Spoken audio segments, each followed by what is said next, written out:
Lições Bíblicas.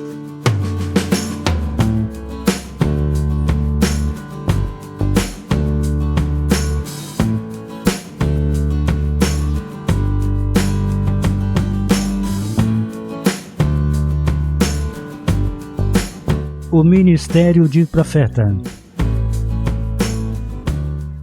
A paz do Senhor. Nesta semana, em nosso resumo da lição 7, vamos estudar sobre o ministério de profeta. O profeta no Antigo Testamento, o profeta no Novo Testamento, discernindo o verdadeiro profeta do falso. Quer saber mais sobre este importante assunto? Fique conosco!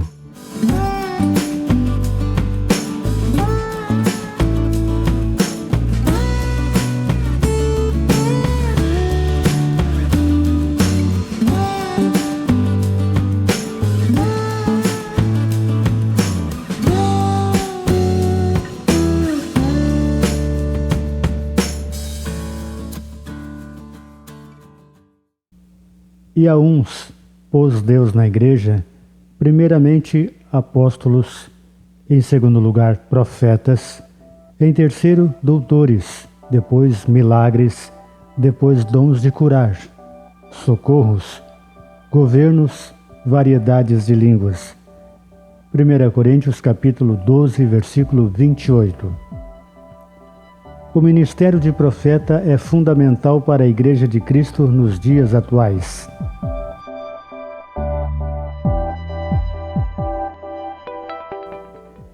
Então vamos dar continuidade ao nosso estudo sobre os profetas. Os profetas como dom ministerial, como profeta como dom de profecia. Vamos ver a importância que teve no Velho Testamento e no Novo Testamento. O profeta era aquele que falava em nome de alguém.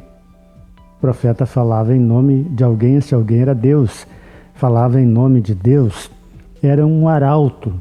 Era aquele que tinha a responsabilidade de ouvir a voz de Deus e então passar para o povo a vontade de Deus, as suas disciplinas, as suas correções para o povo. E quando havia desobediência do povo para com Deus, então ele usava os profetas, primeiramente, para alertar.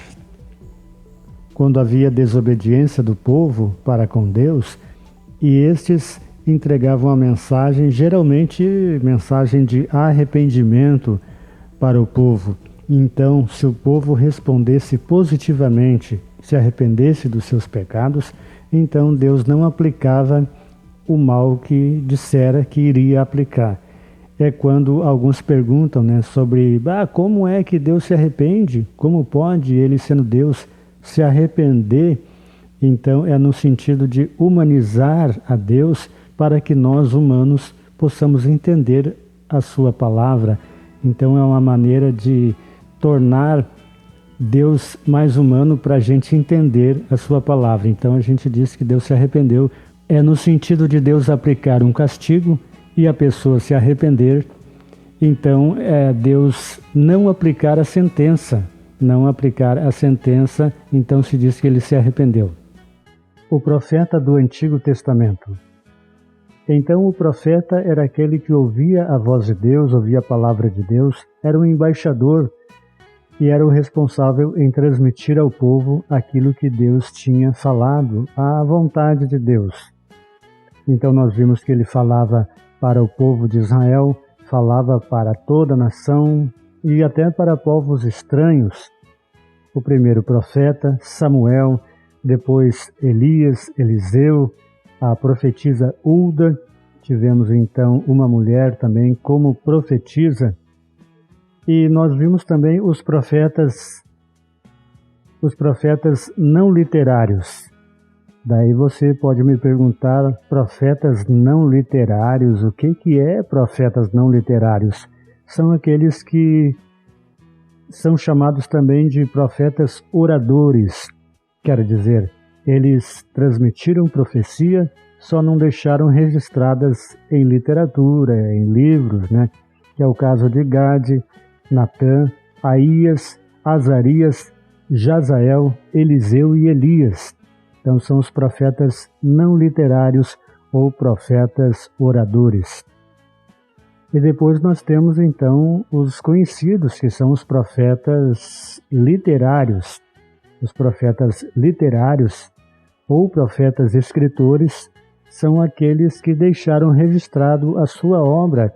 Então conhecemos bem o caso de Isaías, Jeremias, Ezequiel, por aí vai, Daniel, por aí vai. São os profetas literários ou profetas escritores que deixaram registrado a sua obra. Falando em profeta, nós imaginamos que eles falavam coisas para o futuro, só coisas para o futuro. E nós vimos que eles falavam coisas para os seus dias, também falavam coisas para o futuro, mas falavam coisas para os seus dias. Fatos iminentes que estavam para acontecer, alguma coisa que Deus precisava colocar em ordem no meio do povo, pecados, desobediências do povo, e Deus precisava reconduzir o povo para o caminho. Então o profeta falava de coisas atuais, como também falava de coisas para um pouco mais distante, e coisas que inclusive hoje nós estamos no século 21 e ainda não aconteceram algumas profecias de alguns profetas, mas que ainda vão se cumprir, como nós temos o caso de profecias que eles fizeram sobre coisas que aconteceu mais tarde. Isaías, por exemplo. Isaías falando sobre o Messias, então ele não disse um menino vai nascer daqui a algum tempo, né? Então Deus já dava a palavra para o profeta como se o fato já tivesse acontecido, porque para Deus é assim. Deus é um Deus de ontem, de hoje e de amanhã, e Ele sabe o que vai acontecer, não só daqui a 1000 anos, 10.000 anos, mas na eternidade. Então, o profeta já disse, um menino nos nasceu. E quando Isaías falou isso aí, ele falou 700 anos antes de acontecer o fato. E ele disse, um menino nos nasceu. Então era a profecia que Deus tinha colocado ali no coração de Isaías, porque Isaías foi um profeta, como vamos ver também, um profeta messiânico. Sabemos então que os profetas messiânicos foram aqueles que falaram sobre ou a respeito do Messias, a respeito da vinda do Messias, da missão do Messias. Então são os profetas messiânicos.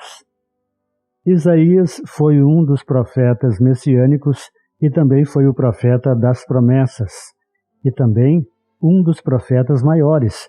Então temos Isaías, Jeremias, Ezequiel e Daniel, são chamados profetas maiores. E alguém pode perguntar, como assim profetas maiores, né? Por que motivo? Porque temos também os profetas menores, mas claro que não se refere ao conteúdo da sua obra, nem ao tamanho dos profetas, muito menos, né? No caso de Isaías, Jeremias, Daniel, Ezequiel, são chamados de profetas maiores devido à extensão da sua obra e também do seu ministério ser um pouco mais extenso, assim como os profetas menores também são assim chamados devido à extensão um pouco menor da sua obra e do seu ministério, não tornando inferior os profetas menores, não tornando inferior em relação aos profetas maiores. Então nós vimos esses profetas menores agrupados em 3 categorias para a gente entender melhor, que são os profetas de Israel, Jonas, Amós e Oséias, e profetas de Judá, Obadias, Joel, Miqueias, Naum, Abacuque e Sofonias. Depois profetas do pós-cativeiro, Ageu, Zacarias e Malaquias. Então assim a gente entende melhor, estando subdivididos os profetas menores nesta questão. Depois disso, nós vimos o profetismo, que foi um movimento que surgiu aproximadamente no século VIII a.C., tanto em Israel quanto em Judá. E o objetivo deste movimento era restaurar o monoteísmo hebreu, quer dizer, o povo voltar a acreditar em um único Deus. Combater a idolatria, denunciar as injustiças sociais e proclamar o dia do Senhor e reavivar a esperança messiânica no povo. Então este foi o movimento do profetismo. Nós vimos uma menção de profeta a Abraão em Gênesis capítulo 20 e versículo 7.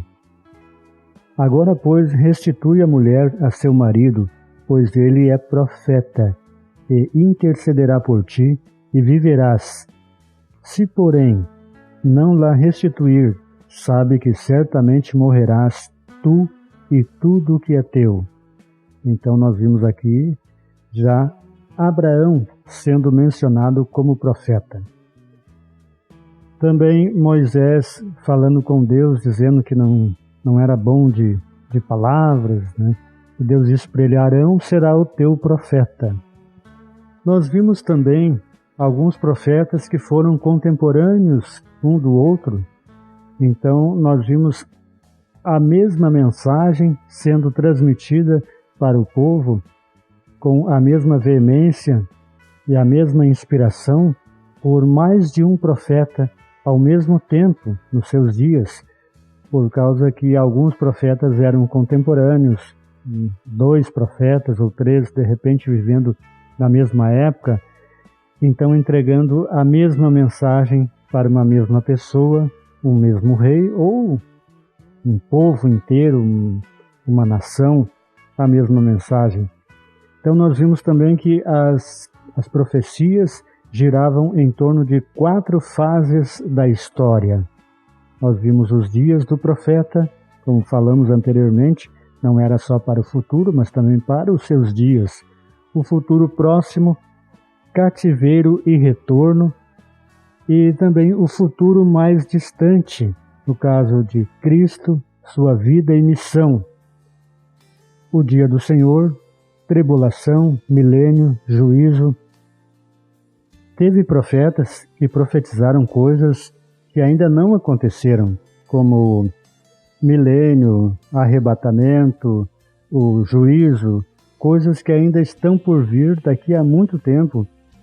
E sabemos que esses profetas usados por Deus, né, eles anteviram as coisas pela fé e pela inspiração colocada neles, né?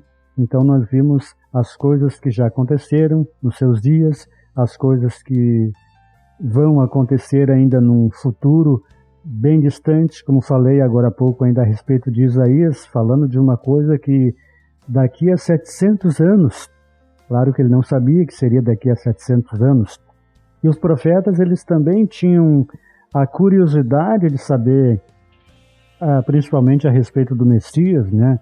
Certamente eles se perguntavam para si, ou quem sabe para Deus, né? Mas quando será o advento do Messias?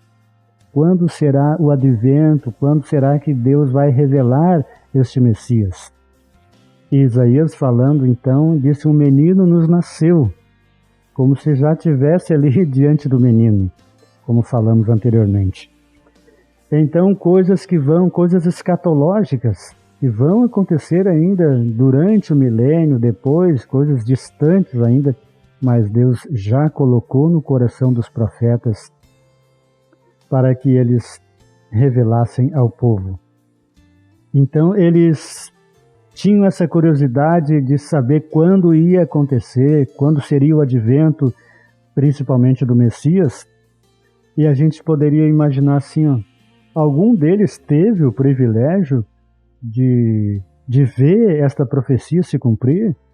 Teve algum profeta que teve o privilégio de ver uma dessas profecias, principalmente profecias messiânicas? A resposta é João Batista. Sim, ele teve o privilégio não só ver, como também até batizar o Messias, conversar com o Messias, então ver diante de si a profecia de Jesus se cumprir diante de si. Então, João Batista, já um profeta do Novo Testamento, viu se cumprir esta promessa. Na época, então, nós vimos Deus levantar profetas e sacerdotes. O profeta ouvia de Deus a palavra e transmitia ao povo. O sacerdote era ao contrário, ele ouvia do povo, ouvia as orações, às vezes alguma queixa, e levava diante de Deus. Então o sacerdote tinha um papel que era inverso ao do profeta, e o profeta inverso ao do sacerdote, apenas como curiosidade. Nós vimos então a importância dos profetas na mensagem que eles entregavam ao povo. Estamos falando no caso de profetas não literários, e também a mensagem que deixaram registrado em livros, em literatura, no caso dos profetas literários que já falamos. E naquela época também eles tinham uma função que era de sair a ungir reis, por exemplo. Nós vimos o caso de Samuel, que foi ungir Saul como rei. Depois ele ungiu Davi. Nós vimos Natã ungindo Salomão. Nós vimos também o caso da profetisa Hulda sendo muito usada por Deus. E temos agora que conhecer o profeta, saber qual o profeta verdadeiro do falso. Como conhecer o profeta? Ele só diz o que ouve de Deus. Ele é confirmado por Deus. Tem revelação e discernimento de Deus. E um profeta não é insubstituível. Um profeta morre, Deus levanta outro, Deus já tinha preparado outro, né? Então, o falso profeta não tem mensagem de Deus, desvia o povo do caminho, geralmente é soberbo e vive na iniquidade. Então, são características de profetas falsos. Tá bom de falar sobre o ministério de profeta, e nós temos também o dom de profecia. Nós temos aqueles irmãos, aquelas irmãs que são usados por Deus através do dom de profecia para entregar para a igreja. Nós temos também, inclusive, que falar aqui alguma coisa que nós falamos na lição anterior, mas é de suma importância porque acontece muito de crentes com o dom de profecia tornarem as suas casas uma congregação e ali começar a entregar recados de Deus para as pessoas e ter filas de pessoas para se consultar. Então não precisa mais orar, não precisa mais ler a Bíblia, né? Basta ir na casa do profeta.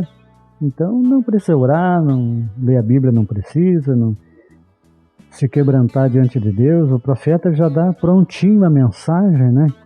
Então nós vimos que é tudo uma questão de equilíbrio. É Deus que usa na hora que Ele quer, na hora que há uma necessidade, então Ele usa alguém com o dom de profecia.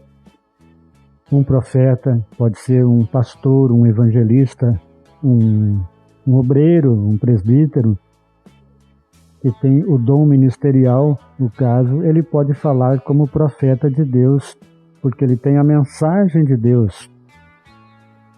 Então, como disse, vamos continuar buscando ao Senhor na palavra, na oração. Se Deus quiser falar conosco em profecia, através de um profeta, Ele fala. Senão, a própria palavra, a própria Bíblia, já é a maior profecia. E uma profecia em si não pode falar contra a Bíblia, não pode trazer uma nova revelação, alguma coisa que vai de encontro que vá ser diferente, uma doutrina contrária à Bíblia. Então, uma profecia jamais vai sair fora e também interromper uma pregação da palavra. Então, tudo, como diz o apóstolo Paulo, com decência e ordem. Está muito bom de falar sobre o ministério de profeta, que é a lição 7, mas o convite vai ficar aberto aqui para você que gosta do canal Redescoberta da Palavra, e o relógio do canal já está nos avisando que está na hora de parar, porque na semana que vem a gente continua falando sobre esses assuntos tão interessantes, só que daí vamos falar sobre o ministério de evangelista na lição 8. Que Deus te abençoe, em nome de Jesus.